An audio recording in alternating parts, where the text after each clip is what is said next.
La semaine est passée bien vite, pas vrai?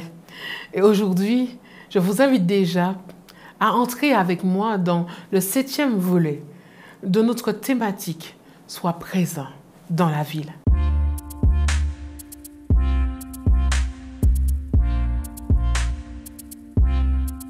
Lorsque Franklin Roosevelt est devenu président des États-Unis le 4 mars 1933, le pays était en pleine crise.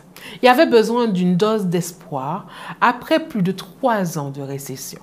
Ce jour-là, Roosevelt va prononcer un discours qui est resté dans les mémoires pour une phrase qui fait vibrer une corde sensible au plus profond de soi. La seule chose que nous ayons à craindre est la peur elle-même.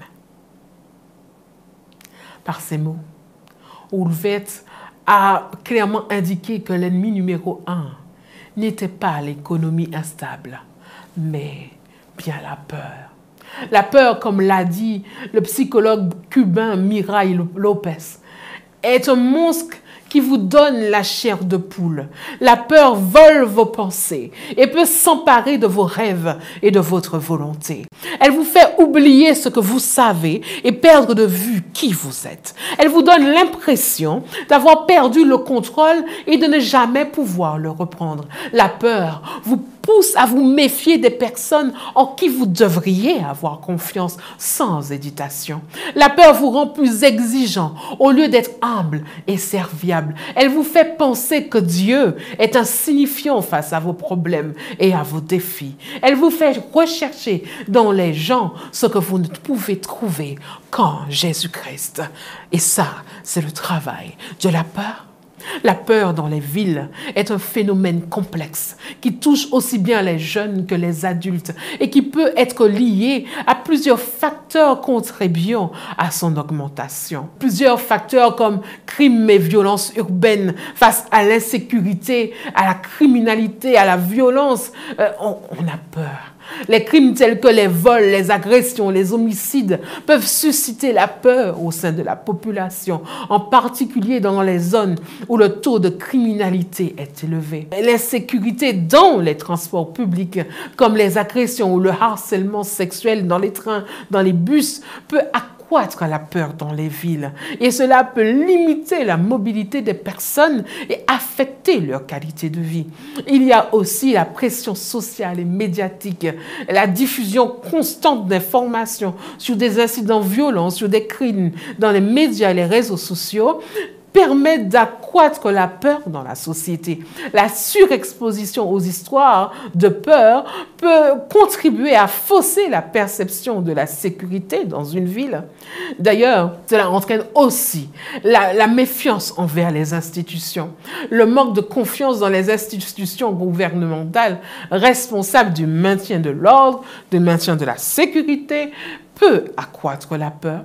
Les perceptions de corruption, d'inefficacité vont miner le sentiment de sécurité dans la ville.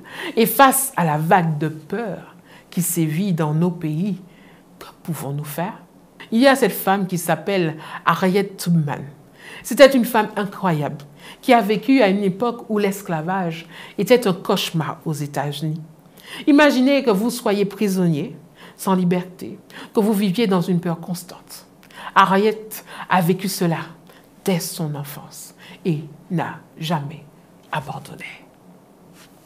Dès son plus jeune âge, Harriet a été confrontée à la cruauté de l'esclavage. Mais au fur et à mesure qu'elle grandissait, sa détermination à échapper, à s'échapper et à aider d'autres personnes à le faire grandissait aussi.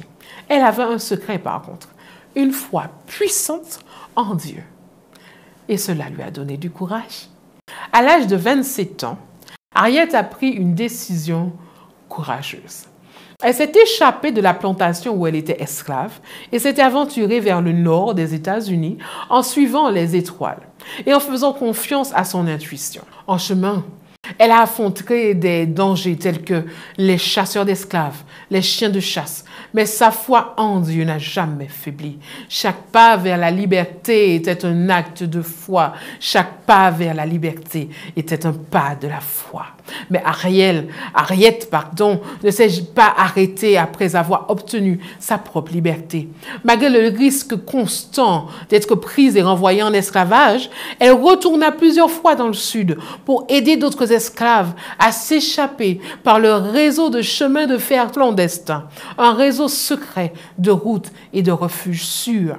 Sa confiance en Dieu s'est encore renforcée car elle croyait fermement que Dieu la guidait et la protégeait dans ses missions dangereuses. Un jour, alors qu'elle dirigeait un groupe d'esclaves en fuite au milieu de la nuit, ils sont tombés sur une affiche montrant son propre visage dans un avis de recherche. Wanted.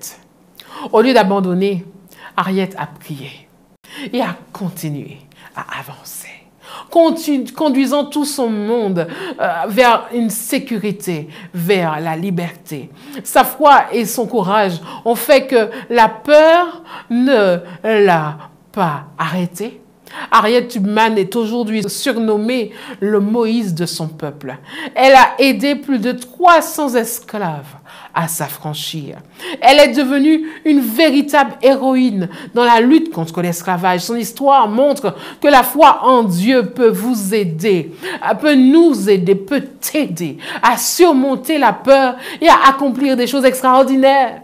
Aujourd'hui, chers jeunes, chers adultes, tu peux être confronté à la peur dans ta ville à cause de l'insécurité, à cause de la pression sociale, à cause de défis. Mais tout comme Ariette, la foi et la détermination peuvent être tes alliés pour surmonter ces peurs.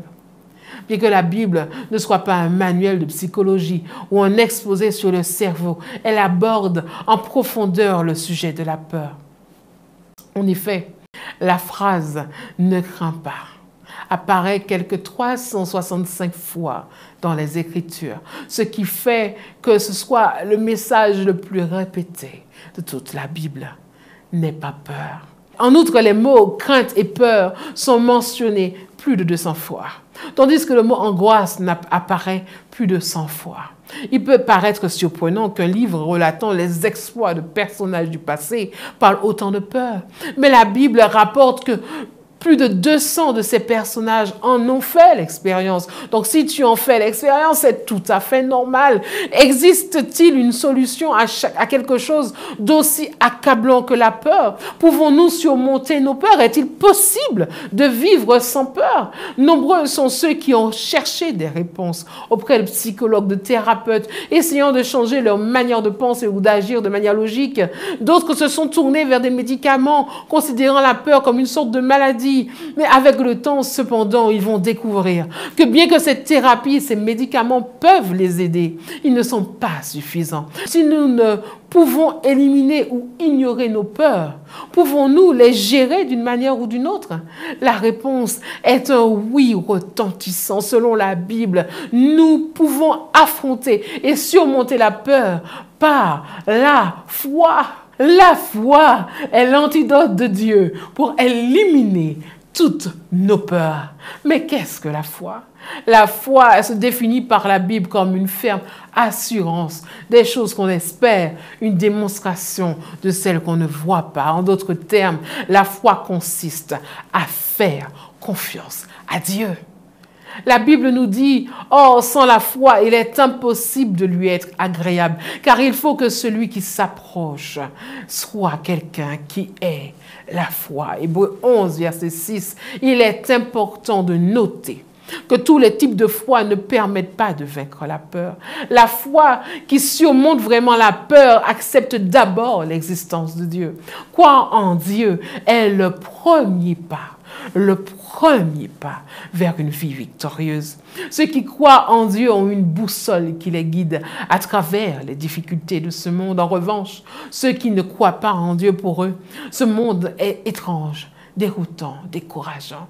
La vie peut devenir compliquée sans crier gare et devenir sans direction.